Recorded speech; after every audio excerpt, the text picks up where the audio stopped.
Uma boa tarde a todos.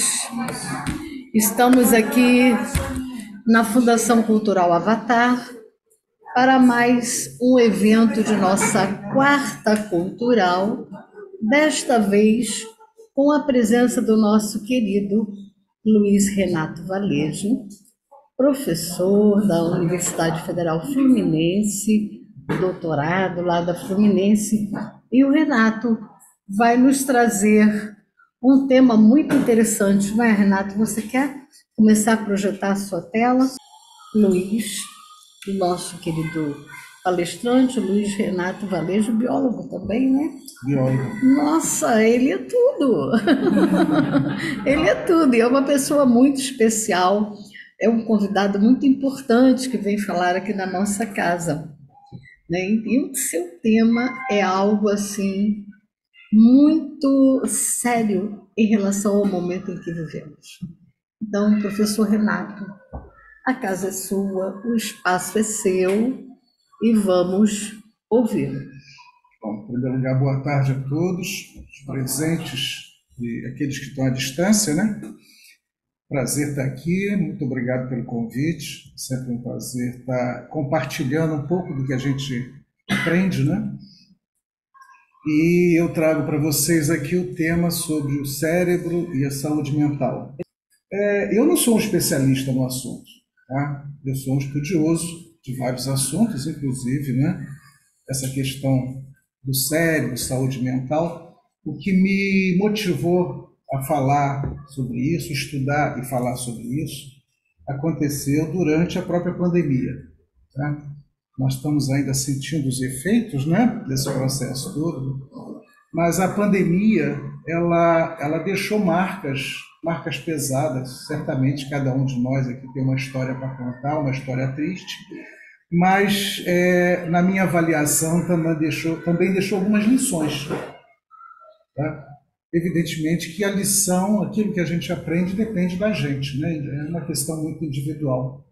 Então nós passamos um período aí de isolamento, de tristeza, de falta de perspectivas, né?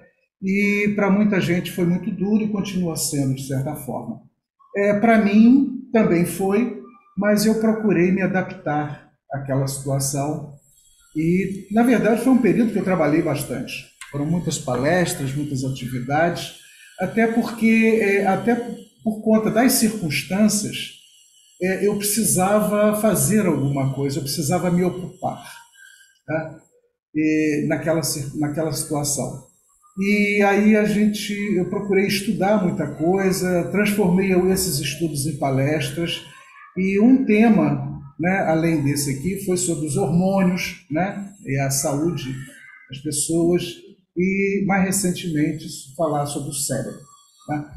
E o grande aprendizado que eu percebi necessário por conta da pandemia, a questão da necessidade de nós investirmos individualmente e coletivamente em nossa saúde, e principalmente na nossa saúde mental. Por que isso? Tá? As pessoas às vezes se preocupam muito com o lado material, uma série de outras coisas, mas não investem suficientemente na sua própria saúde, no seu aspecto físico e principalmente emocional. Até porque a gente sabe que a maioria das doenças que existem hoje, né, que sempre existiram, né, algumas mais novas, elas têm um fundo emocional. Muitas das doenças começam nos nossos pensamentos, nas nossas atitudes, nas nossas vibrações. Tá? Então, há uma relação muito forte entre o que a gente pensa, como a gente age, e as doenças. Muitas vezes a gente adoece por conta dos nossos pensamentos, das nossas posturas, das nossas vibrações. Tá? Então, essa questão da saúde, né, ela precisou ser pensada, né, durante um período tão difícil, até por uma questão de sobrevivência, né, de cada um de nós. Né? Então, a partir dessa questão, eu procurei trabalhar esse assunto para mim, né? E, obviamente, tentando compartilhar essas informações com outras pessoas. Essa já é a terceira ou quarta palestra que eu estou ministrando, que tem sido convidado para esse fim. Né? E sobre saúde mental, inclusive, eu quero trazer para vocês um dado importante sobre essa questão no mundo e no Brasil. Tá? Então, segundo a Organização Mundial de Saúde, né, a OMS, os casos de depressão, estresse e ansiedade têm crescido num ritmo intenso, paralelamente às mudanças que ocorrem em nossa sociedade moderna. Né? Estimou-se mais de 300 milhões de pessoas no mundo inteiro que sofrem de depressão, isso numa estimativa até o ano de 2020. Ou seja, isso foi feito antes da própria pandemia, cerca de 300 milhões de pessoas. E um estudo recente da Universidade de São Paulo, na USP, ou seja, mais recente, 2021, destacou um dado bastante preocupante em relação ao nosso país. Segundo esse estudo, o Brasil é o líder, ou era pelo menos o líder em casos de ansiedade e depressão, 63% ansiedade e 59% depressão, seguido pela Irlanda e pelos Estados Unidos numa lista de 11 países. Isso não significa que 63% da população brasileira tenha depressão, mas em relação aos casos. As pessoas que adoecem, em relação ao número de casos, 63%, o total de casos dos 11 países, 63% do Brasil e 59% casos de depressão no Brasil. Isso chama atenção, quer dizer, que é uma estatística negativa em nosso país. O que está levando as pessoas a esse quadro? Tá? Então, quer dizer, isso demonstra a importância de nós trabalharmos mais essa questão, né, da forma que for, da forma que puder, em relação à nossa saúde mental. E quando eu falo em saúde mental, ou seja, e eu poderia falar de uma outra maneira, a busca da saúde, da paz, né? Será que isso é algo tão almejado pelas pessoas, né? Nós, os buscadores, né, estamos sempre preocupados. E quando a gente fala em saúde e paz, a gente pode estabelecer aqui uma tríade. Tá? Essa tríade envolve a busca do autoconhecimento. A gente precisa se conhecer. Quem somos, o que estamos fazendo aqui, qual é o nosso propósito de vida, o que me torna feliz, o que me deixa triste, pensar mais, interiorização. O autoconhecimento, ele implica em interiorização. Um segundo ponto é a busca da consciência. A própria interiorização, ela já traz a consciência. Tá? A consciência sobre nós, sobre o mundo, nosso papel, a nossa importância, né? A busca da consciência. E o terceiro, a sabedoria. Na verdade, eu entendo que esses três elementos aí, essas três palavras, elas estão interligadas. A gente precisa de sabedoria para chegar à autoconsciência, com a consciência a gente chega ao autoconhecimento, que traz consciência por conta da sabedoria. Eu acho que nada disso está isolado. Né? Então, nesses aspectos aí, a gente tem que pensar, a gente tem que refletir, não é fácil, porque autoconhecimento, consciência e sabedoria a gente não compra em supermercado, a gente não compra na farmácia, a gente não compra na pet shop, a gente não compra em qualquer lugar. É um processo de vida, é um processo complicado, e quanto mais tarde começa, mais difícil é. Tá? Infelizmente, nós vivemos hoje numa uma sociedade extremamente superficial, voltada muito para fora, e a gente tem que pensar individualmente e coletivamente em processos que nos tornem mais suficientes e mais resilientes. Tá? A capacidade de nos adaptarmos às situações e não ficarmos muitas vezes nos lamentando, né? Das negatividades, enfim, tudo isso. E sobre esses três aspectos, eu trago aqui um pouco dos pensadores, né? Dos filósofos, né? Quando Sócrates diz: conhece a si mesmo e conhecerás o universo e os deuses. Tá? Quanto tempo isso foi dito? Tá? E como isso é importante. Né? Então, a busca do autoconhecimento. E quando fala em autoconhecimento, a gente automaticamente pensa em consciência, estar consciente. Consciência não é conhecimento somente. Eu entendo que consciência é quando você transforma o conhecimento em algo útil para você, quando o conhecimento se torna prático. Tá? Então, quer dizer, não adianta eu saber que a água é um alimento saudável se eu não tenho a prática, o hábito de beber regularmente água, 1,5 litro, 2,5 litros por dia. Então eu sei que a água é saudável, mas eu tenho que adotar na minha vida o hábito de beber água antes de dormir, na hora que acorde, ao longo do dia. Isso é consciência. Eu sei que o despejo de lixo nas ruas é um ato negativo para a sociedade, causa poluição. Mas se eu não adoto iniciativas, práticas compatíveis com esse conhecimento, eu só tenho conhecimento, eu não tenho consciência. Então, a consciência é quando a gente coloca em prática, né, aquilo que a gente sabe. Tá? Então, esse é um dado muito importante.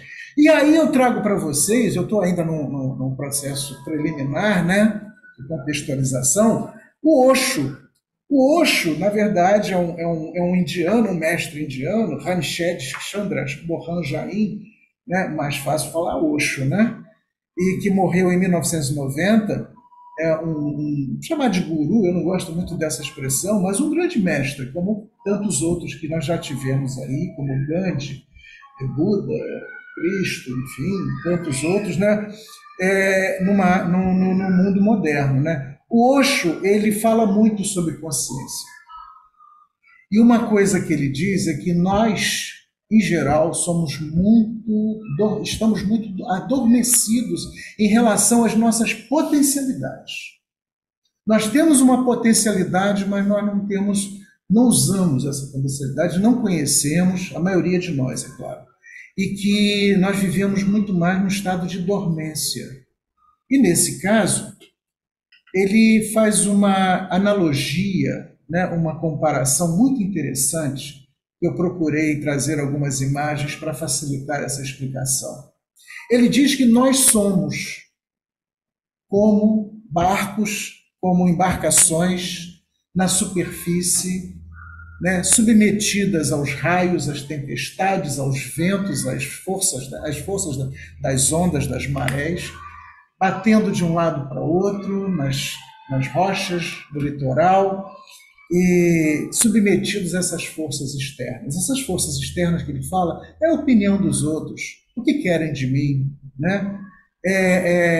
Hoje em dia, inclusive com as redes sociais, com essa coisa de internet, não a internet em si, mas as redes sociais, pessoas muito preocupadas em dar atenção ao que pensam de você, quantas curtidas eu vou ganhar, quantas curtidas eu tenho, quantos seguidores eu tenho. Eu digo sempre para as pessoas que eu tenho 2 seguidores, e só faço questão deles. Um deles é a minha sombra, e o outro é meu anjo de guarda. Me preocupa, inclusive, que se minha sombra não me seguir, porque eu já fui. É mesmo? Não é isso? Esses são seguidores realmente importantes. Meu anjo de guarda e minha sombra. Tá? Os outros não me importam. Né? Mas isso não é assim que a maioria das pessoas pensa. As pessoas estão muito preocupadas, estão muito para fora. Se não gostam de mim, se não acham que eu não faço aquilo que os outros querem, ou que a família quer, não importa, é o que é de fora. E aí ele faz essa comparação, nós estamos sempre submetidos a essas influências externas, né? E vivemos como embarcações, né, sujeitas às intempéries, às tempestades, aos raios, enfim, a tudo isso. Né? E que se a gente aprendesse, e ele diz o seguinte, se a gente conseguir ir para o fundo do mar, já que a gente está falando em superfície, ele diz, nós vivemos na superfície, né? E se a gente conseguisse ir para o fundo do mar, a gente perceberia que o fundo do mar é tranquilo. Lá no nosso íntimo, comparativamente ao fundo do mar, é tranquilo, por mais agitado que a superfície esteja, né? O fundo do mar é tranquilo. Nós precisamos aprender a ir mais para dentro de nós mesmos. Isso ele disse. Isso é sério. Pois é. Isso aí, praticamente todos os livros do Osho que eu já li uma meia dúzia dos livros dele, em todos os casos ele fala a mesma coisa. Precisamos aprender a ir mais para dentro. Porque a verdadeira mudança ela vem de dentro para fora e não de fora para dentro. O fora para dentro quer dizer, o coletivo te ajuda a crescer, às vezes te anima, Mas a verdadeira mudança ela é interna, né? Eu tive um mestre, há muito tempo atrás, num curso que eu fiz, que ele dizia que o ovo bom é aquele que as coisas acontecem de dentro para fora. É quando aquele pintinho nasce. O ovo que a gente come aí nem é ovo, aquilo ali é um óvulo, né? Ele não é galado, ele não tem pintinho ali dentro. Imagina você abrir a geladeira e sair um monte de pintinho. Pois é. Não é? Não é, aquilo ali não é, aquilo é o óvulo. Ele não foi fertilizado, né? Mas ele dizia assim que o verdadeiro, o melhor ovo é aquele que quebra de dentro para fora. A descoberta de nós mesmos, né? A revelação, ela vem de dentro para fora, não adianta. O exterior, os outros, os grupos, seja através das religiões, das organizações, né, eles ajudam, porque muitas vezes você está desanimado, você precisa da energia do outro para, né, reacender a sua chama, a mudança mesmo interior. Tá? Tanto, a Ana Beatriz Barbosa, que é uma psiquiatra famosa, ela diz muito isso. Não existe evolução coletiva. A evolução é sempre individual. Nós podemos evoluir juntos, mas cada um fazendo o seu papel. Que não existe coletivo. Tá? Então, isso é um negócio muito importante para a gente pensar, né, em relação a isso. Mas, enfim. Então, olha aí, isso aí que eu disse para vocês. Quando a gente consegue sair da superfície e ir para o fundo do oceano, a gente vai ver que lá embaixo as águas estão calmas. Tá? E aí tem uma frase muito interessante de um artista que nos deixou muito recentemente, infelizmente, que é o Vanderly, que ele diz numa das suas músicas: sabe o que eu mais quero agora, meu amor? Morar no interior do meu interior. Isso vem de encontro ao que o Osho diz. Né? Vai para o fundo do mar, porque lá é tranquilo. Né? Mas não é fácil. Não é fácil. Muito bem. E aí, quando a gente fala em autoconhecimento, eu tive a iniciativa de dividir autoconhecimento falando nas 4 consciências. Não que elas estejam isoladas entre si. É uma maneira didática da gente falar sobre o assunto. O que é autoconhecimento, na verdade? Aí a gente tem as 4 consciências. Quais são elas? Primeiro, a consciência corporal. O corpo é a nossa base, né? É a nossa estrutura. Ter consciência sobre o seu corpo, as suas potencialidades e a importância de trabalhar esse corpo em benefício do todo é um aspecto fundamental. Precisamos ter. É atividade física na prática, seja o que for, seja o pilates, seja a caminhada, andar com cachorro, andar sem cachorro, né? Alongamento, né? Ou atividades mais intensas na medida que você tenha condições para isso. A importância de fazer atividade física para beneficiar o conjunto, né? Já que o corpo é a sua base. A segunda consciência, que eu chamo é a fisiológica, que é aquela consciência associada ao quê? Ao seu sono, a importância do seu sono, a importância do que você come, a importância do que você bebe, a importância, né, das suas regras de vida. Não precisa ser tão rigoroso em relação a isso, mas a importância de saber que você é um sistema que funciona e que precisa, esse funcionamento, para ser harmonizado, ele precisa de... Quem não dorme, quem vai dormir às 2, 3 da manhã porque fica na televisão, ou fica no celular, ou fica... para acordar de repente 7, 8, e dormir pouco, vai dar problema, vai dar ruim, como diz a pessoal, né? Vai dar ruim. Então aquelas 6, 7, 8 horas de sono, né, profundo, são fundamentais. Aquele soninho, às vezes, depois do almoço, né, aquela sesta, é fundamental. Né? Então, dormir é importante, beber água é importante, comer alimentos saudáveis. De vez em quando a gente come uma porcariazinha ou outra, mas tudo bem. Mas ter regras para que o seu sistema funcione, a sua circulação, o seu coração, né, os seus rins. Isso? Então, a consciência fisiológica é importante, cuidar da sua fisiologia. Um outro nível de consciência é o emocional. Esse é difícil. Ora, o emocional é como um iceberg. Né? O iceberg a gente só vê a pontinha dele, né? O resto está lá embaixo, a maior parte dele. Tá? Então, por exemplo, se eu falo em tristeza, e sou portador de tristeza a maior parte do tempo, qual é a origem disso? Pode ser no meu sentimento de solidão, meu sentimento de não ser aceito, não me sentir aceito, não me sentir amado. Isso está tudo lá embaixo. E na superfície só tem a tristeza. Só não, porque já é muita coisa. E a tristeza pode evoluir muitas vezes, né, em depressão, que é uma das piores doenças da modernidade. Enfim, então, quer dizer, isso muitas vezes a gente precisa de apoio terapêutico, né? A gente não consegue superar sozinho, né? Então, a consciência emocional é muito importante também, talvez uma das mais complexas, né? Porque ela mexe com tudo. E a quarta consciência é a espiritual. O espiritual está ligado ao que? Ao místico. Não significa que eu tenha que ter uma religião ou participar de alguma organização religiosa. A gente sabe que a espiritualidade não é sinônimo de religiosidade. Tem muito ateu aí que é muito mais espiritualizado do que muito religioso andando com a Bíblia ou qualquer outro livro sagrado debaixo dos braços. Tá? O espiritual está ligado à percepção de que é algo maior do que nós não estamos aqui à toa, né? Existem vidas. O materialista não pensa assim. O materialista ele acredita naquilo que ele sente, quando o que a gente sente é tão pouco e diante de todo o universo de sensações que a gente está submetido.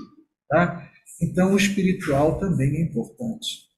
Então, eu acho importante discernir um pouco sobre essas consciências. E, obviamente, que para falar em consciência, a gente tem que falar no cérebro, né? E aí que vem o cérebro.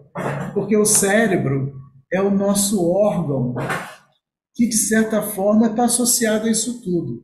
Tá? E aí, para falar agora, entrando no cérebro, obviamente, o que a gente considera como uma pessoa muito cerebral, né? Eu me vejo essa pergunta. Aliás, isso é um mal, é um problema que eu mesmo, particularmente, sempre sofri. Eu nunca sei, você é muito cerebral, Renato? Você é muito cerebral, Renato. Eu nunca sei se eu estou sendo elogiado ou se eu estou sendo criticado. Porque o que é tal de cerebral? Pois estou entrando nesse mérito exatamente para falar sobre o papel do cérebro nessa história toda, né? Então, o que é ser uma pessoa cerebral? Para muitas pessoas, quando a gente fala em cerebral, é aquela pessoa que tem uma ótima memória, né? A gente guarda muita informação do passado, recente do passado, mais antigo, enfim. É alguém que tem muita racionalidade. O plano é cerebral, ele é racional, ele sempre com o pé no chão, não é isso? Né? Bom, meio insensível, opa, aí já é crítica. Pô, o cara é racional demais, não tem nenhuma sensibilidade, né? É mal que nem um pica-pau, né? Insensível. Ou ele é, muitas vezes, extremamente sistemático e organizado, né? Então, ou então é aquela pessoa que pensa demais. Então, normalmente, quando a gente fala que alguém é muito cerebral, a gente associa tudo isso. Organizado, tem boa memória, racional demais e até insensível. Mas acontece, isso tudo está ligado ao cérebro, aos nossos cérebros. Mas não é só isso. Porque o nosso cérebro ele está ligado a tudo isso e há muito mais coisa, porque ele lida com o nosso consciente e com o nosso inconsciente também. E nós temos um inconsciente que direciona muitas vezes a nossa vida, interfere na nossa vida, no nosso comportamento, nas nossas atitudes. Tudo isso está ligado ao cérebro, mas não só isso. Tá? É por aí que eu quero caminhar. Então, o que é o cérebro humano? Então, é um órgão, entre vários, né? A gente tem o fígado, a gente tem os rins, tem o intestino, não é isso? O cérebro humano, ele pesa no adulto, cerca de 1,3, 1,4 quilogramas, né? Em média. Possui cerca de 100 bilhões de neurônios. Eu não sei se alguém contou isso, não. Né? Mas deve ser por estimativa, né? 100 bilhões de neurônios. Não existe outro órgão no nosso corpo com tanto neurônio, né? Que são essas células especializadas, microscópicas, que enviam e recebem mensagens. Os nossos neurônios eles são condutores de mensagens, né? Através de eletricidade. Não quero entrar muito nisso para o corpo humano. Então, mensagem, quer dizer, quando você dá aquela topadinha em casa na beira da cama, né, ou no armário, né, aquilo rapidamente é recebido, o cérebro recebe e volta. Normalmente assim, ai, como está doendo.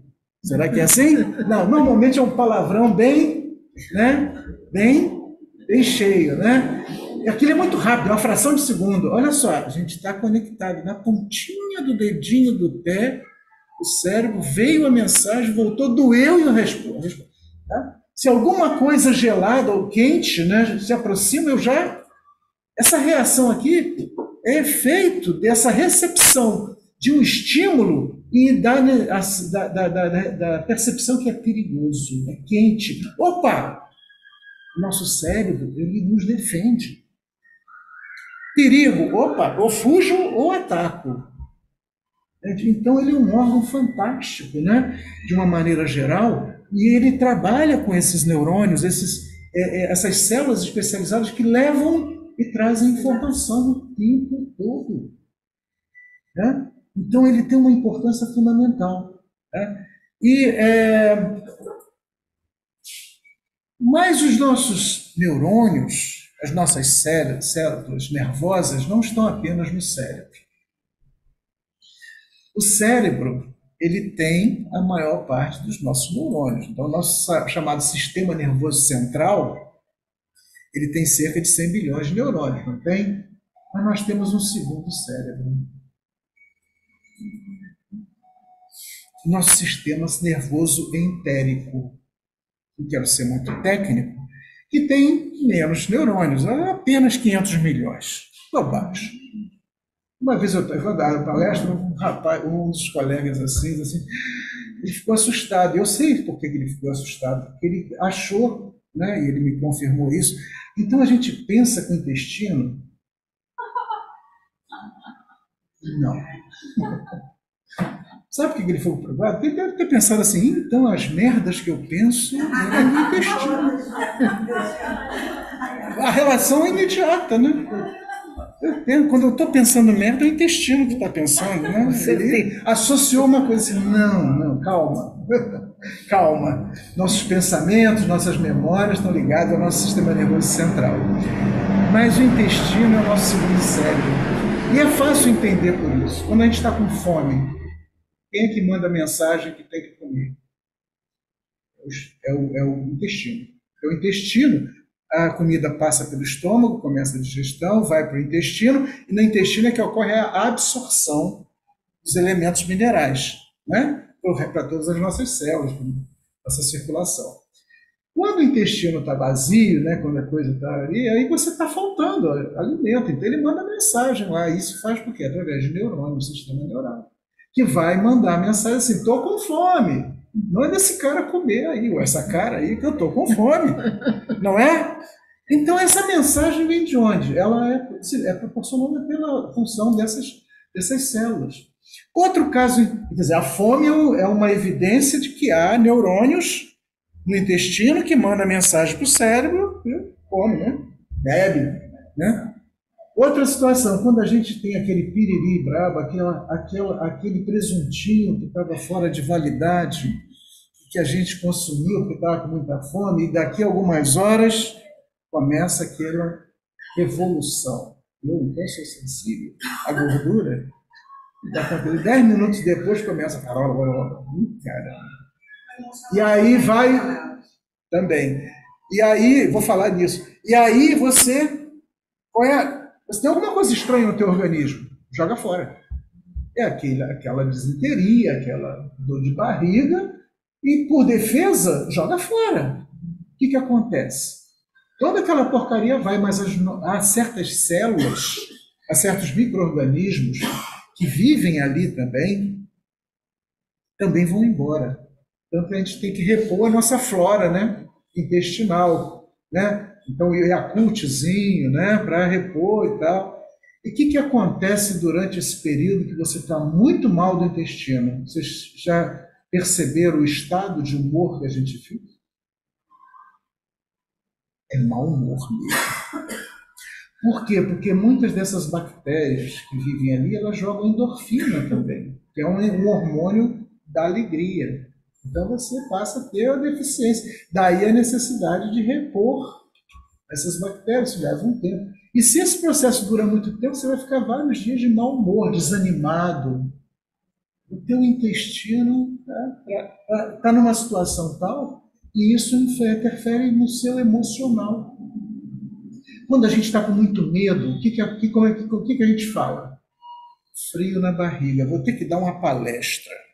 1000 pessoas, aquele frio na barriga. É na barriga, não é na cabeça, não. Oi? Eu não tenho frio na barriga. Não? Não. Parabéns. Não, frio na barriga. Que bom. Muito legal. Não, assim, fico trêmula. Trêmula? Trêmula. E assim, bem febril. Que não deixa de ser também uma reação, né? Pelo medo. Aí tem medo. O frio na barriga, trêmulo, suando, é medo. Olha o medo da situação. Pode ser ansiedade. Ansiedade, o que vai acontecer? Fazer um exame. Isso. Fica assim. E você não pediu para isso acontecer. Acontece, né? Alguma coisa involuntariamente está acontecendo dentro de você. Então, quer dizer, é importante a gente destacar isso. O cérebro é o grande armazenador de neurônios. Nós temos o nosso intestino. A gente tem que cuidar do nosso intestino, o que a gente come também, porque ele tem uma relação. Os probióticos. E tem medicação também para isso, né? Você toma os probióticos para repor aquela flora que foi junto com as fezes que tem o organismo. Bota isso para fora, está cheio de porcaria. Esse presunto aqui, essa salsicha não estava boa. Tá? Então, isso aí é um dado importante para a gente considerar. O cérebro humano, essa coisa vermelhinha, enrugadinha que vocês estão vendo ali, né? Ele não é ao vivo, mas é a cores, né? O que vocês estão vendo aí? Um órgão que precisa de muito sangue, muito oxigênio, porque ele gasta muita energia. Tá? Ele é todo enrugadinho, protegido por essa caixa, né? Craniana aqui, até para proteger, porque ele é molinho, né? Se a gente não tivesse isso, o passarinho vinha, ficava aqui, né? Então a gente tem essa coisa que a evolução nos proporcionou de proteger, né? Essa coisa tão sensível aí, né? Você vê como a evolução é interessante, né? Ela protege. Então aí vocês estão vendo esse órgão que ele requer muito sangue e oxigênio, porque ele depende muito, todas as funções cerebrais gastam muita energia, tá? E, em função disso, eu trago para vocês uma dica muito interessante para aqueles que praticam o yoga ou querem praticar ou que não praticam, a importância de a gente, de vez em quando, ficar de cabeça para baixo. Algumas posturas muito usadas na yoga, eu sou praticante de yoga também, como, por exemplo, o cachorro olhando para baixo ali, né, a primeira ali, canto superior, né? Que a gente inverte a circulação. Então, isso proporciona maior volume de sangue em direção ao cérebro. Porque como a gente anda em pé, a maior parte do tempo, né? O sangue, né, circula, chega até o cérebro. Mas isso aí proporciona um acréscimo de sangue. Isso é muito interessante. Se desmaio, o pessoal bota o outro de cabeça para baixo? Exatamente. E aí são posições, às vezes, ficar 5, 10 minutos por dia com as pernas para cima. Quer dizer, os yogis mais mais avançados, né, a gente fica de cabeça para baixo mesmo. Mas bota as pernas para cima. É uma dica simples que ajuda a oxigenar um pouco o nosso cérebro, né, que precisa disso. Tá? Então, isso aí é uma dica prática que ajuda na oxigenação, porque o nosso cérebro, vocês vão ver, precisa de muito oxigênio. E também acho importante destacar a importância da respiração pausada. A gente tende a respirar muito rápido, né? Rapidinho. Então, as práticas meditativas e prestar atenção na respiração é importante. Quer dizer, inspirando e crescendo o abdômen, que é essa parte aqui, né? E expirando e contraindo. Tá? Então, isso aí na prática de meditação. Já adianto para vocês que a meditação é uma prática saudável ao cérebro. Porque você pausa, você diminui. A respiração rápida tende a aumentar também a circulação, a respiração, porque o organismo tem que trabalhar mais rapidamente para distribuir esse oxigênio. Se você respira mais pausadamente, ele faz menos esforço e tem mais eficiência. Tá? Então, a importância da meditação como uma prática que ajuda o cérebro. E isso é provado hoje cientificamente, tá? Não é apenas uma, tá? Então são dois casos, duas situações importantes. Importante destacar que o cérebro é um órgão que cresce e se desenvolve. Ele cresce organicamente, né, e anatomicamente, quer dizer, uma criança, um bebê, ele tem um cérebro menorzinho, em torno de 400 gramas, a gente vai crescendo, né, chega a 1.200 gramas até 1.400 gramas, que é mais ou menos o tamanho, o peso de um cérebro adulto. O cérebro não apenas cresce anatomicamente, ele se desenvolve. E o desenvolvimento aí envolve toda a capacidade de receber informações, interpretar informações, e isso é um processo gradual. E aí vem a cultura, a educação, tudo associado a que esse cérebro aprenda. Ele não nasce pronto. Olha, isso inclusive eu assisti uma palestra da Ana Beatriz e ela fala isso, nenhum de nós é igual. Tá? Podemos não ser igual porque não tivemos as mesmas oportunidades de desenvolvimento. Tá? Também podemos ser igual não somos diferentes por causa das nossas genéticas. Sim. Tá? Então, fatores genéticos, fatores ambientais, educacionais, alimentares. Por exemplo, uma criança precisa de uma base alimentar muito boa. Uma criança subnutrida, ela pode ter um comprometimento do resto da sua vida de aprender, não vai conseguir entender uma série de coisas. Tá? Então, alimentação é importante. Eu vou falar sobre alimentação aqui. Mesmo com alimentação, uma inteligente e outra esses gênios dessas crianças assim que tem vários fatores, porque nós não somos iguais. Nenhum de nós é igual. Vamos guardar os comentários para daqui a pouco. Falando de idioma, começa a fazer um cálculo, gente, fica assim. Exatamente. Por exemplo, vamos deixá-lo desenvolver e no final a gente uma pessoa que tem muita habilidade com a matemática, com a informática, dificilmente consegue ser tão boa nas relações sociais. Uma pessoa que é ótima nas relações sociais dificilmente consegue ser boa na matemática. Isso tem a ver com as funções que o cérebro tem, as partes que compõem e o desenvolvimento de cada um deles. E aí você pode ter fatores ambientais, educacionais, culturais e genéticos, tá? Sem considerar a possibilidade das doenças, não vou nem entrar nisso. Tá? Mas o importante aqui é a gente ter noção de que ele cresce e se desenvolve. O desenvolvimento é qualitativo. Tá? E a importância da alimentação. Uma criança subnutrida não vai conseguir aprender muita coisa do resto da vida, porque não teve a base da alimentação necessária a esse desenvolvimento. Tá? Então, quero destacar isso. E também é importante dizer que o cérebro, além de crescer e se desenvolver, ele envelhece também. Tá? E o envelhecimento aí, ele vai vai alterando características que interferem na memória e uma série de outras funções. Eu não quero entrar no mérito, mas aí tem as doenças cerebrais, né? Mais comuns e mais comentadas, como o Alzheimer, tá? O Parkinson, Huntington, é uma doença ligada a movimentos bruscos, né? Involuntários, esclerose múltipla, acidente, AVC, né? Epilepsia. Sendo que não significa que todas essas doenças são doenças de pessoas idosas. Hoje tem muita gente jovem aí passando. AVC hoje é uma doença que pode afetar gente jovem.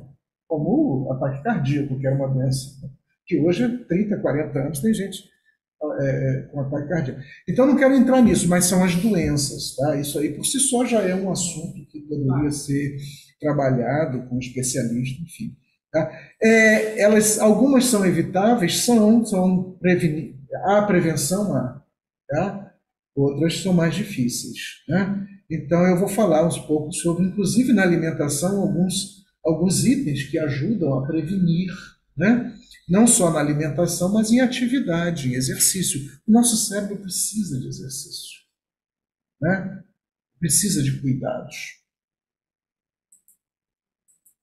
As funções básicas do cérebro, aí a gente pega um pouquinho, dá um colorido, né, na nossa imagem, ele se divide, também não quero ser muito técnico, mas é importante falar que ele se divide em partes.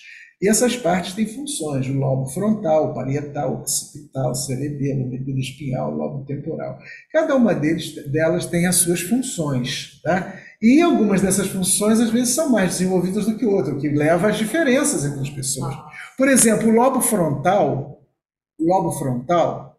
e essa parte da frente aqui, tá? Nós, os seres, os homens, Homo sapiens, nós temos essa parte mais desenvolvida do que os animais. Daí sermos chamados de racionais. Será que somos? Não sei. Toda essa parte frontal aqui, ele tem a ver com os movimentos voluntários. Levanta o braço, abaixa o braço, abraça, manda beijo. Isso é voluntário. Levanta a perna, abaixa a perna. Tá? Você dá um comando e as coisas acontecem. Ele está ligado também às emoções, à atenção, motivação, linguagem, planejamento. Tá? E ele está repleto de neurônios. Pode ser que algumas pessoas você tenha mais esse desenvolvido que outro. Daí um ser mais organizado, outro ser mais ambicioso. Tá? Respondendo o que você falou antes. Outro aspecto aí é o lobo parietal, aquele azulzinho ali, né? Ele mexe com os estímulos sensoriais, né? Cálculos, escrita, orientação direita e esquerda, reconhecimento dos dedos, né? Tudo isso está ligado a essa parte. Essas partes interagem, tá? Elas não são específicas. O lobo temporal, que é o verdinho ali, ele lida com a memória, tá? Conteúdos verbais, visuais, né? O lado esquerdo, visão no lado esquerdo, visão e linguagem, no lado direito, visão e audição, tá? Então são os departamentos cerebrais, digamos assim. O lobo occipital, que é o vermelhinho ali, ele está ligado à visão, à integração com outros modos sensoriais, tais como audição, né? Ouvir, né? Ver e ouvir, interagir, isso tudo interage. Esse trabalho, esse processamento está acontecendo ali dentro, né? O cerebelo, aí está na base aqui, né? Controle dos movimentos voluntários do corpo, postura, aprendizagem motora, equilíbrio, tônus muscular.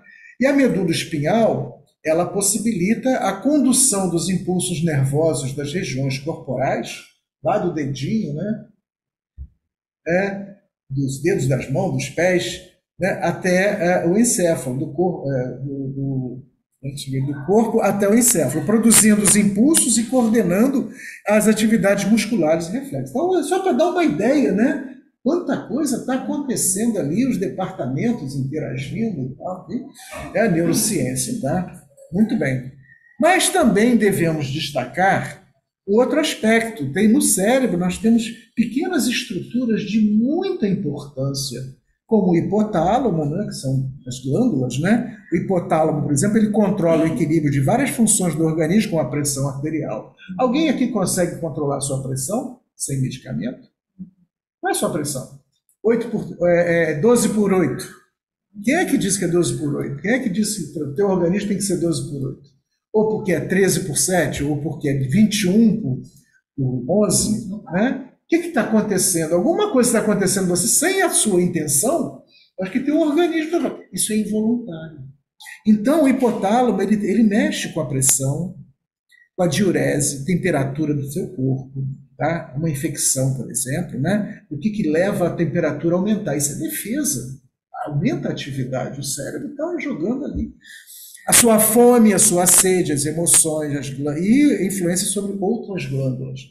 Outra pituitária, que é uma glândula também pequenininha ali, ó, vocês estão vendo lá, tudo pequenininho, tudo grãozinho, né? Regula a parte hormonal, atuando em outras glândulas, como a tireoide, né? As suprarrenais, os ovários, testículos, prolactina, que é o hormônio do crescimento, ocitocina, enfim. Ele tem outros elementos, além daquela massa toda, pequenininhos, mas importantes. E a pineal, gente, a pineal é tão importante. Se a gente dorme, é graças à pineal. Ela regula o sono, tá? Ela regula os nossos ciclos biológicos, secreta a melatonina, que é um hormônio responsável pelo ritmo diário do seu corpo, ocorrendo durante a noite. E ela também tem importância mística. Nós, os místicos, né, os mais místicos, né, é a pineal que nos conecta com o eu superior. É isso? Em como é importante, gente, na hora de dormir, apaga as luzes, desliga a televisão, deixa o celular longe, tudo que gera vibração, deixa longe, para que a pineal jogue a melatonina e você durma. As pessoas hoje que não estão conseguindo dormir por vários motivos, inclusive por esse, televisão, celular do lado do pé, tocando ali, porque aquilo tem vibração, aquilo tem ondas, né? E está mexendo com as suas ondas cerebrais. Eu durmo com a luz acesa quando eu gosto do escuro. Não gosto do escuro. Aí eu acendo a luz, atrapalha? Então, pode atrapalhar, tá? Pode atrapalhar. E aí, o que está acontecendo? O consumo de melatonina em farmácias hoje cresceu absurdamente. E quanto mais você consome melatonina através de medicação, menos a pineal produz. Ela vai ficando preguiçosa. Tá? Então, estou chamando que o sono é tão importante, né? Em todos os aspectos da nossa vida. Então, é só para dar uma ideia da importância dessas outras estruturas que estão aí dentro do cérebro. Então, fazendo uma síntese, o nosso cérebro recebe, processa, transmite informações para o nosso corpo. Tá? Ele é o nosso, não é só o nosso HD, né? Ele é também o nosso processador. Ele é a fonte de conhecimento, da memória, dos pensamentos, da inteligência, dos pensamentos bons ou ruins, não entrar no mérito disso, da nossa inteligência também. Ele controla o nosso ritmo cardíaco, a transpiração, respiração, secreção hormonal, sistema imunológico. Olha, a gente sabe como a negatividade afeta o nosso sistema imunológico. Vamos falar sobre isso depois. Ele gera emoções e permite que se esteja atento a elas. Ele possibilita a capacidade de falar e entender a fala dos outros. Né? Isso a gente vai aprendendo. Controla a capacidade motora dos músculos. Quer dizer, parte dessas funções é involuntário e outra parte é voluntária. A gente tem que aprender. O nosso cérebro precisa de aprendizado, cuidados e aprendizados. Tá bom? E como é que a gente aprende? Porque a gente não compra no supermercado, nem na farmácia, esse aprendizado. Isso não vem, né? É claro que como explicar uma criança de 5 anos que toca Bach, que toca Schubert, né? Pianista, aí vamos entrar, não é bem a nossa praia, deixa isso para depois. Da onde vem essa memória? Né? Mas aí eu não vou entrar nisso aqui não, porque eu acho que tem que ser um especialista, né? Aí nós estaríamos falando em alma, talvez. Como é que o cérebro aprende? Leitura, hábito de ler. 10% em média de movimentação das nossas capacidades. Ouvir música, ouvir o outro, escutar, aprender a escutar. Hoje tem muito curso de oratória, não tem? Devia ter curso de escutatória. Você aprender a escutar o outro. As pessoas só estão falando, não estão escutando mais. Quando a gente ouve música, habitualmente você está movimentando 20%. Ser mais observadores, mais atentos, isso é exercício cerebral. Estou achando que hoje em dia a meninada está perdendo isso, ou não está desenvolvendo isso. Saber ler, ver e ouvir. Né? Integração 50%. A prática de um exercício ele depende de uma iniciativa. E de onde vem essa iniciativa? O cérebro, 80%.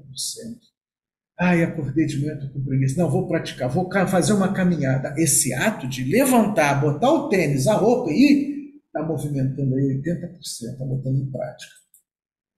Debater, quando a gente tem a oportunidade de debater ideias, conceitos com outros. Hoje em dia, essa onda de rede social está fazendo com que as pessoas se achem o centro do universo.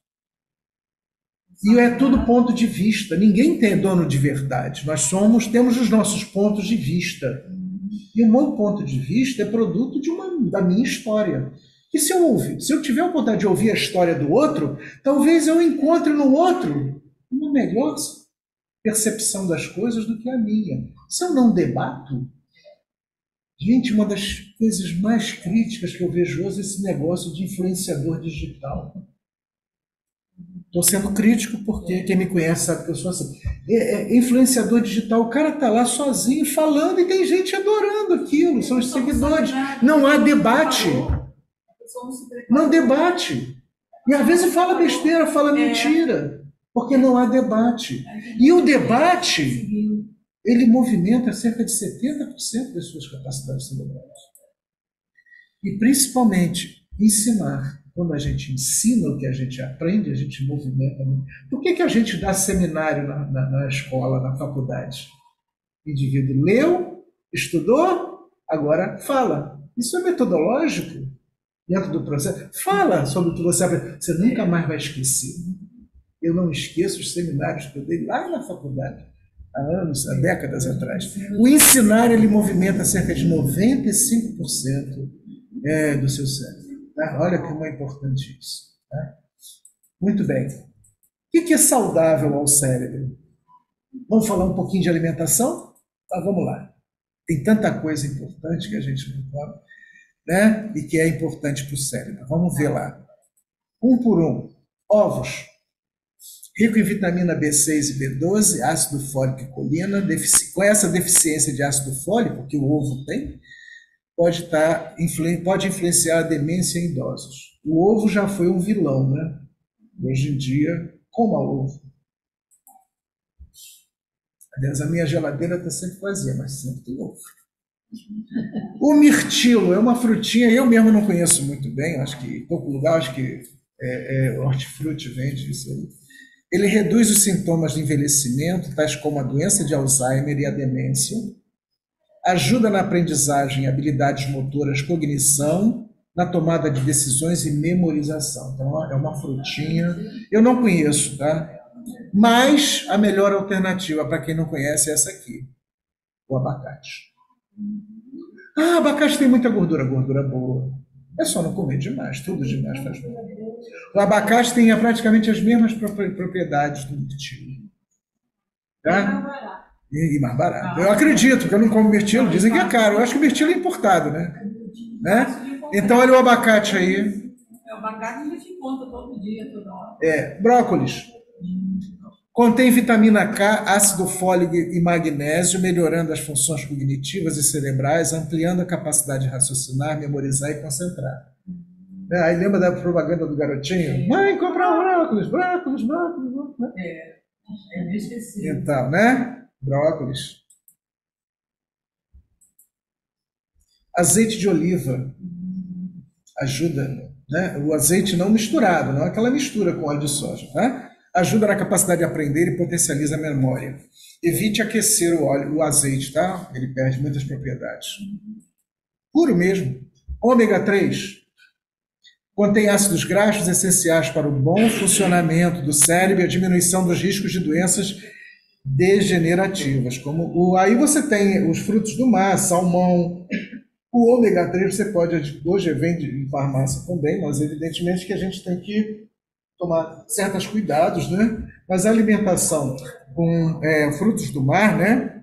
Ela é importante. Salmão, camarão, para quem não tem alergia, enfim, né? O ômega 3 é muito importante, inclusive para reduzir os índices de colesterol. Né? Eu usei muito, chegar aqui 300 de colesterol, hoje é bem mais baixo. Nozes e castanhas, né? Então, aquele mix, né, de grãos, né, contém nutrientes essenciais para o funcionamento pleno do cérebro, como a vitamina E, que previne o declínio da capacidade cognitiva. Tá? Então, não é comer demais, porque isso é muito gorduroso, tá? Mas tudo tem moderação, tá? Nada. Vou tomar um porre de nozes, não. Chocolate amargo. Ação antioxidante, contém diversos estimulantes naturais, incluindo a cafeína, que aumenta o foco e concentração. Ele desperta, né? Inclusive para os chocólatras, né? Tendo cuidado com excesso, estimula a produção de endorfina, alegria que vem quando você come um chocolate, né? Melhorando o humor. A endorfina é um dos hormônios da felicidade, né? Da alegria. Quando está meio triste, vamos comer um chocolate. Vamos comer um chocolatezinho. O chá verde possui cafeína, melhora o estado de alerta e humor a partir da produção da serotonina. Outro hormôniozinho bonzinho aí, da alegria. O chá verde eleva a pressão arterial? Não sei. É claro que tudo tem que ser para umas pessoas. Não vale para todo mundo, né? A gente tem que tomar certos cuidados aí. A memória e a concentração. A laranja combate os radicais livres que podem danificar neurônios, né? Radicais livres, né? Na hora, ajuda a melhorar a memória e reduzir o risco de desenvolvimento de Alzheimer. Olha aí. Além da vitamina C, né? Foi falado aí. Semente de abóbora. Rico em minerais como ferro, zinco, cobre, magnésio, que melhora as funções dos neurônios, o aprendizado e a memória, sendo muito útil na prevenção do mal de Alzheimer e Parkinson. Eu me lembro que na minha infância minha mãe não jogava fora as sementes. Ela deixava secar e eu comia aquilo, eu abria e comia. Dá um trabalho danado. Hoje se joga fora, né? As pessoas jogam fora as sementes. Olha aí, que potencialidade fantástica, né? A semente da abóbora. E, para a alegria de muitos, né, a levedura de cerveja. Fonte de vitamina do complexo B, proteínas e minerais que ajudam a melhorar as condições de transmissão da informação dos neurônios e a capacidade. Opa, vamos tomar cerveja. Cuidado que o álcool não. O álcool não. O álcool não é bom para o cérebro. A cerveja, a levedura sim, mas o excesso de álcool não. Levedura de cerveja, quando eu era criança, eu era muito magrinha, minha mãe me dava. É? Mas ele comprimido, né? Não. Era como remédio, eu comprava na farmácia. A cerveja faz bem, mas não em excesso, por causa do álcool, porque o álcool tem um efeito contrário, né? O vício em álcool ele é prejudicial ao cérebro. Por que levedura de cerveja, então? No caso ali, é aquela semente, né, que ele está mostrando ali, né? É aquela semente, né? Da levedura, né? Levedo, né? O levedo, desculpe. O levedo, na verdade, ele é ligado ao fungo, né, que faz o processo de fermentação. Desculpa, eu falei semente, falei bobagem. Faz parte. Tá? Muito bem, as práticas saudáveis, além da alimentação, os exercícios físicos, né, regulares. Prática de jogos, palavras cruzadas, jogos, isso é uma coisa que as pessoas hoje estão ficando mais no celular, no computador, e quando era importante isso, coletivamente a gente se reunir para brincar, né, para fazer as práticas, porque isso tudo desenvolve, é bom, importante para a socialização, né, e incluindo, não só para idosos, né, para todos nós. Eu acho que nós estamos tendo hoje uma sociedade muito preguiçosa do ponto de vista cerebral, né.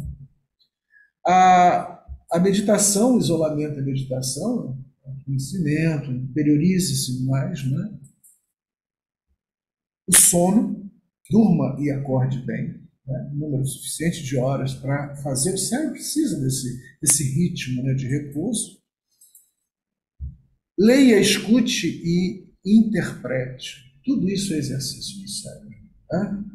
A interpretação, o esforço de interpretar, ele é muito importante. Hoje a gente não está interpretando, a gente está querendo tudo pronto. Né?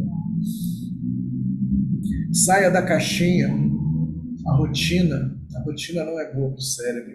Sair da caixinha e tentar fazer alguma coisa diferente. A pandemia mostrou isso, né? Nosso isolamento, a necessidade de buscar alguma coisa para fazer, para te motivar, dar sentido à sua vida, seja lá o que for. Procure fazer o que você gosta, porque a rotina ela não é saudável nesse aspecto. Tá? Então, desafie-se. O peixinho ali pulando do aquário, é bem ilustrativo, né? E quais são os nossos inimigos? Os inimigos do nosso cérebro, né? Falta de sono, dormir pouco, dormir mal, falta de atividade física, a rotina, rotina 2, ou sozinho, né? Busque novas, né? Sinta-se, porque quando a gente se sente sem importância de atividade, né? Isso é muito ruim. Isso é um caminho para a depressão, né? Para a tristeza e depressão. Sobrecarga mental, excesso de informação. Precisamos, não podemos. Hoje o mundo é muita informação, muita coisa, a maioria não serve para nada e a gente fica acumulando, se preocupando, coisas importantes e coisas sem importantes. Então a gente tem que aprender a filtrar o que a gente está absorvendo aí. Né? Ansiedade. A ansiedade está ligada ao medo também, o medo do futuro, né? Pensar no passado demais também. Falta de organização. A gente diz, olha, um processo terapêutico importante é você começar a arrumar suas coisas. Começa pela sua gaveta. Isso não parece sem importância, mas começa a arrumar suas coisas. O que é importante para você e o que não é? descarta. Ou então, faz essa energia se movimentar para quem precisa. Sejam os seus livros, sejam as suas roupas, sejam os brinquedos das crianças. Tá? Faz isso movimentar, porque você está ajudando alguém. O cérebro recebe isso como uma dádiva, uma bênção. Os vícios dos alimentos industrializados, né, como eu falei, tudo isso aí são os inimigos. E aí é importante a gente destacar esse aspecto do cérebro, de todos os cérebros, né? O cérebro é considerado um órgão preguiçoso. Não sei se é a palavra ideal, ou melhor, ele gosta de ficar na sua zona de conforto.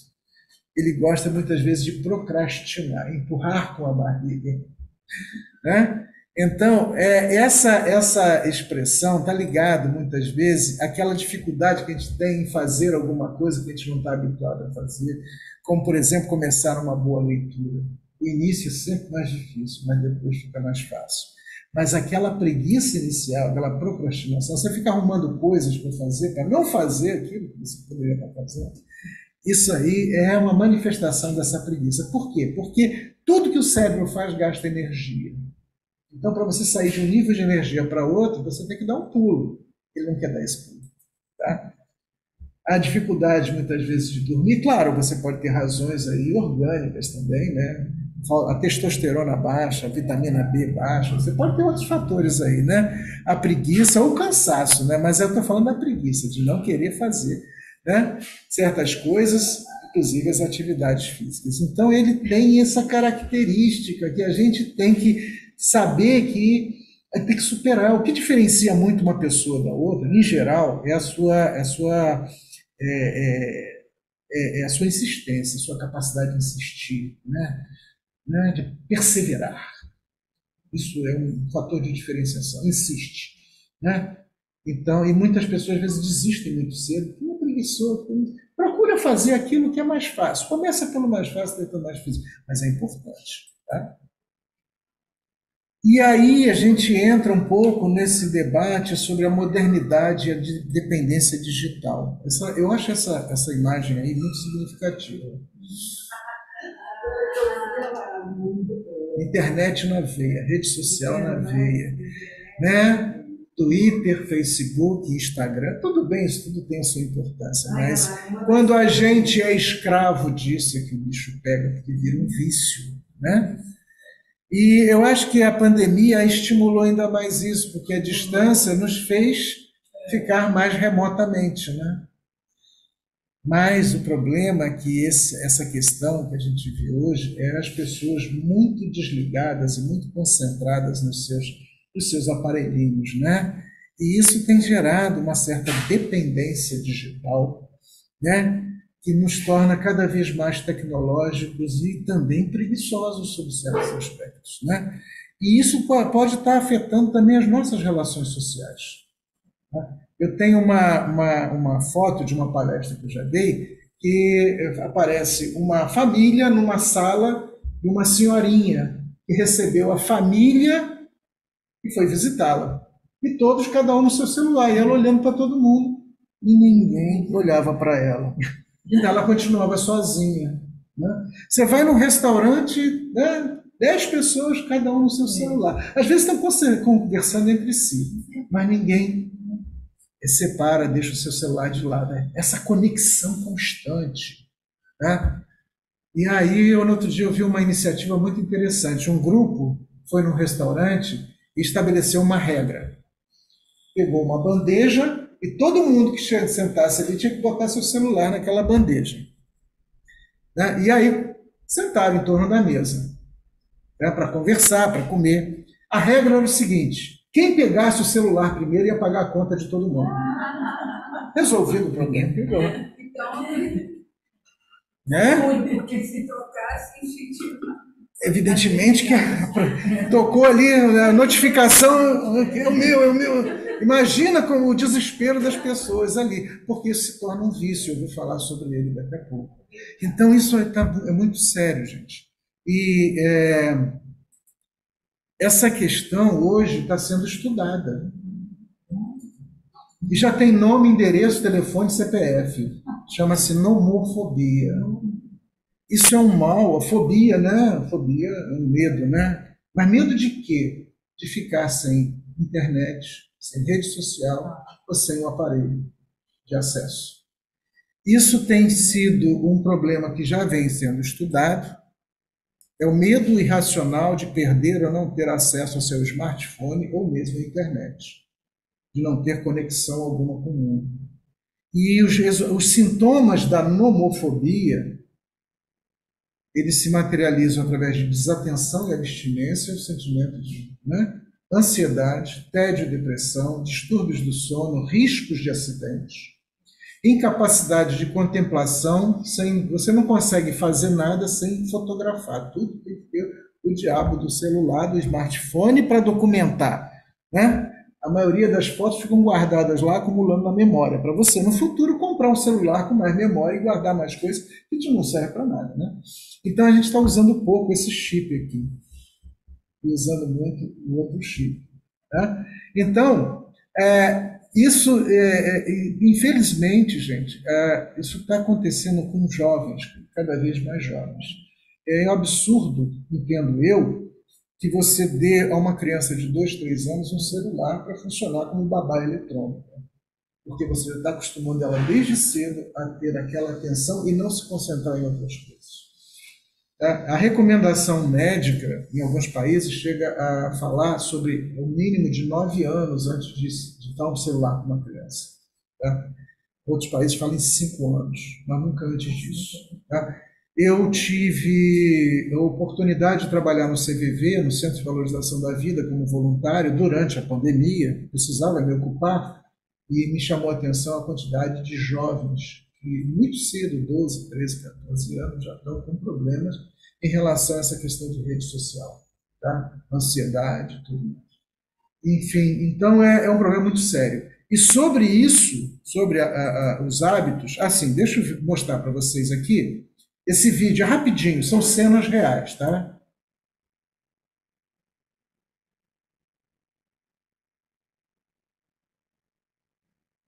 São gravações reais de pessoas nas ruas.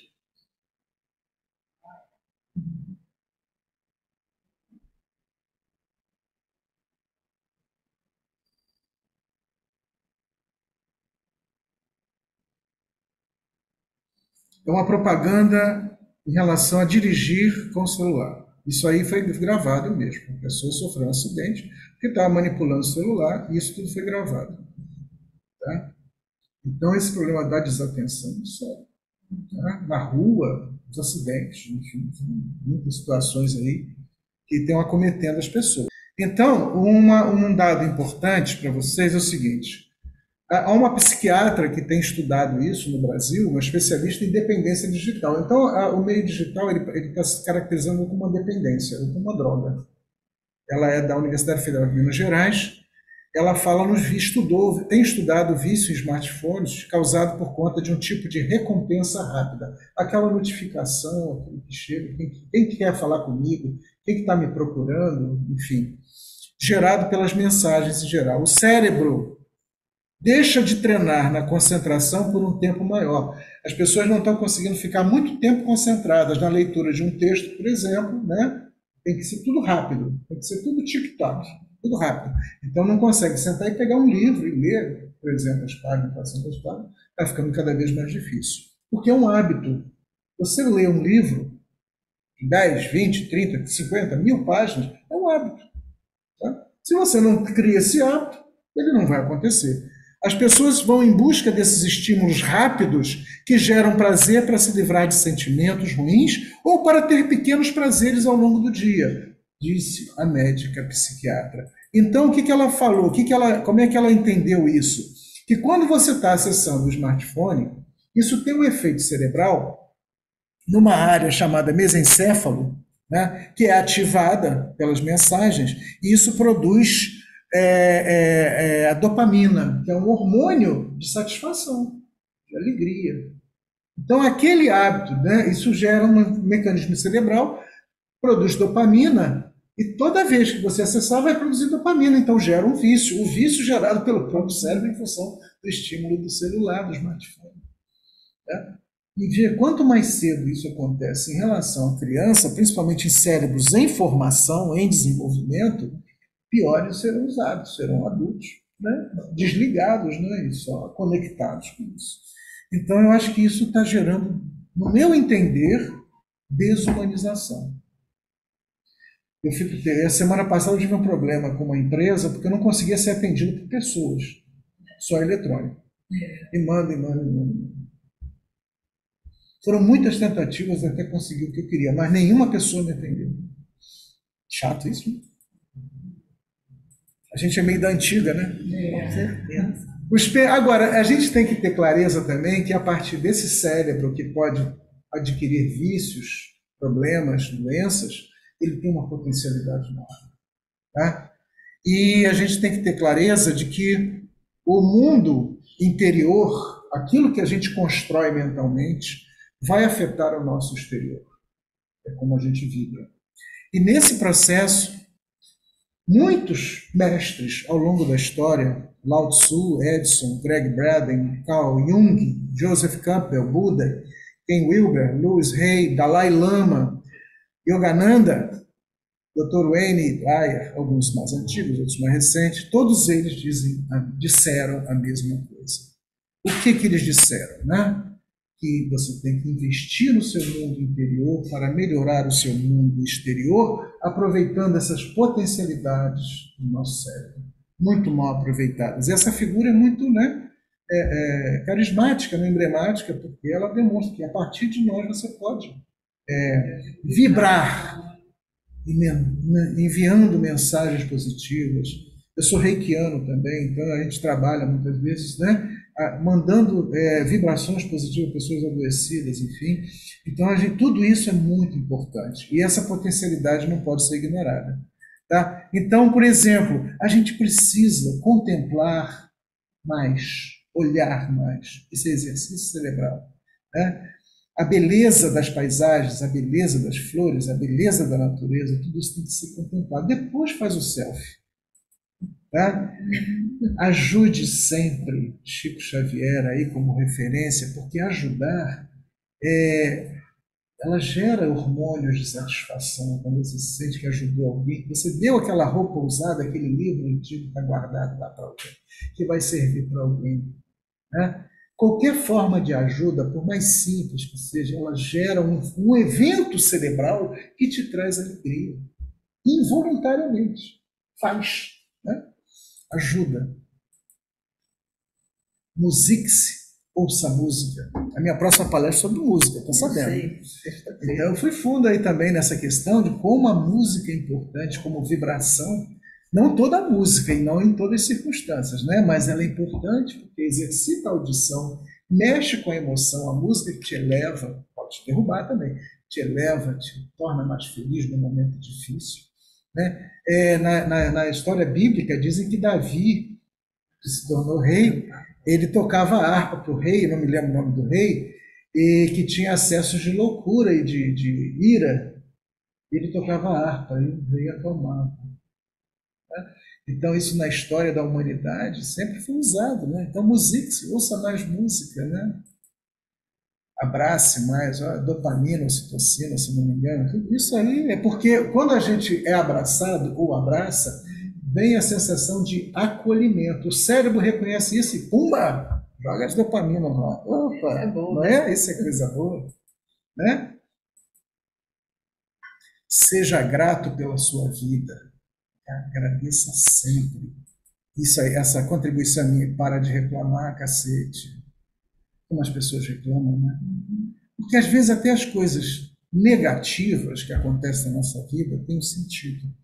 Elas podem estar desviando para você para um outro caminho, e você fica reclamando, né? Que aquilo, só falando mal daquilo, e aquilo às vezes tem uma importância fundamental.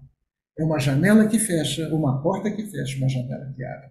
Então esteja mais atento, que as coisas nem sempre são tão ruins, porque a tua vida tem um percurso longo, então para de reclamar.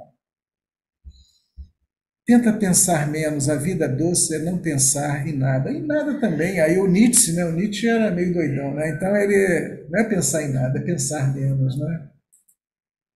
Movimente-se, dance. preocupação. Dance, pratique yoga, pilates, o que tiver ao seu alcance, a consciência corporal, né? A repetição das frases positivas, né? Então, isso aí é um exercício. Estou feliz, sou próspero, não tenho medo da mudança. Tá? Se a gente aprender a repetir isso, né? Agradecer e repetir, isso tem efeito. Né? É que a gente é meio descrente, hoje as pessoas estão meio descrentes, mas repita, estou feliz, sou próspero, não tenho medo da mudança. Ele fala em 100 vezes aí, depois vocês repetem os outros 99. Tá? A positividade, o benefício da positividade. E aí, para a gente já estar enterrando aqui, já estar finalizando, eu quero trazer para vocês uma coisa muito curiosa que a arte nos proporcionou ao longo da história. É a obra de Michelangelo, na Renascença, sobre a criação de Adão. Eu não tive a oportunidade de visitar a Capela Sistina, isso foi pintado no alto da Capela Sistina, que é essa obra de Michelangelo, 1511, né? Isso aí, a Renascença é um período que veio depois da Idade Média, um período de muita escuridão, de muita opressão religiosa, Deus, mundo, pecado. E a Renascença se caracterizou pelos personagens também que valorizavam o homem e a potencialidade humana. E o Michelangelo o Michelangelo produziu essa obra. E essa obra tem sido alvo de muitos críticos, né, no sentido mais geral, não a crítica negativa, em relação às potencialidades cerebrais. Tá? E é muito interessante. É claro que tudo é uma interpretação baseado no que os críticos observaram nessa obra aí. 3 pontos importantes nessa obra. O contato das mãos. O próprio Adão. E o Criador. Certo? Em detalhe, o contato das mãos. O que a gente vê ali? A mão do Criador, à direita, firme. E a mão da criatura? Preguiçosa. Tá? Então, isso significa o quê? O Criador gerando vida, força, né? De uma criatura. Primeiro aspecto da obra que foi interpretada, não é por mim, não, é pelos críticos de obra, das obras de arte.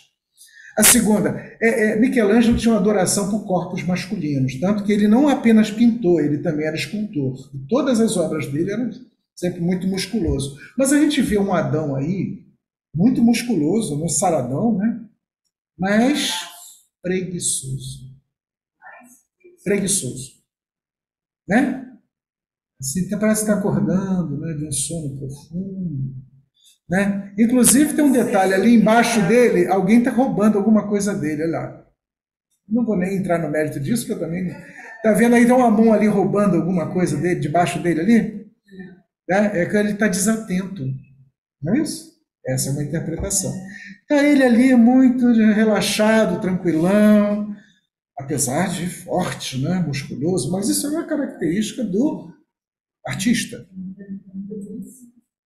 E o terceiro item, né, de análise dele, ele mostra um criador aí, né, com a potência, com a vitalidade. E atrás do criador ali, os anjos, e ali parece que tem Eva também, né? Tem a Eva ali, né? Tá ali não tinha olhando desconfiada para Adão, isso aí é coisas do artista, né? Mas observem aquele manto atrás de todos eles. O manto vermelho. Estão vendo? E aí, em 1990, esse pesquisador Franklin Messberger encontrou uma enorme semelhança entre o desenho da anatomia cerebral e a figura de Deus com os anjos envoltos no manto. Olha lá. Cabe certinho. Poxa, mas naquela época já se conhecia o cérebro humano? O Michelangelo era anatomista, ele fazia dissecção de cadáveres. Já se tinha muito conhecimento. Né? Exatamente. A própria produção artística dele era baseada nos estudos anatômicos, A beleza sempre presente. né? E aí esse pesquisador chamou atenção para esse detalhe. E se a gente, então, tentar interpretar isso, o que está querendo dizer? Que o Criador dizendo, Adão, use seu cérebro, use suas potencialidades. Tudo é interpretação, tá? Eu não estou falando nenhuma verdade, mas tudo é interpretação e não é minha, são interpretações daqueles especialistas. Isso é interessantíssimo. Naquela época, porque é uma época que se procurou valorizar o homem e as suas potencialidades, após a Idade Média, da Santa Inquisição, das matanças, das bruxas, ou seja, da caça às bruxas, né? Pela Igreja Católica, principalmente. Quem viu O Nome da Rosa, né? Quem assistiu ou leu o livro, né, de Humberto Eco, O Nome da Rosa, um filme depois, tem muito essa ideia do que aconteceu, das atrocidades que a própria Igreja Católica cometeu em nome de Deus. Então, o século XVI, no caso, 1500, né, século XVI, ele é a época da Renascença, quer dizer, dessa visão mais de potencialidade humana, né, e não se subjugar a todas aquelas forças criadas pela própria Igreja e pelos religiosos da época. Então, isso aí dá margem a essa interpretação de que o nosso cérebro tem muita potência, só nós sabemos, não aprendemos a usá-lo. Subestimamos isso. E a gente espera que a modernidade não cause mais danos ainda, né, a essa potencialidade. E aí a gente finaliza também com frases de Sócrates, né? Só é útil o conhecimento que nos torna melhores. É a consciência. E conhecimento sem prática não serve para nada, é apenas satisfação egóica. E a minha mensagem final: não faça do seu cérebro uma arma, porque a vítima pode ser você. Ele pode te levar, né, a tudo de mal ou a tudo de bom. Tá? Depende de você. É isso. Obrigada.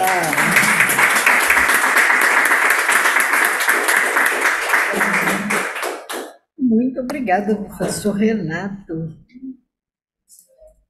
Excelente trabalho. Pena que nosso horário está apertado. Sim, porque não sei, deve ter passado. Não tem problema, porque com certeza haveria muita coisa a ser perguntada aqui.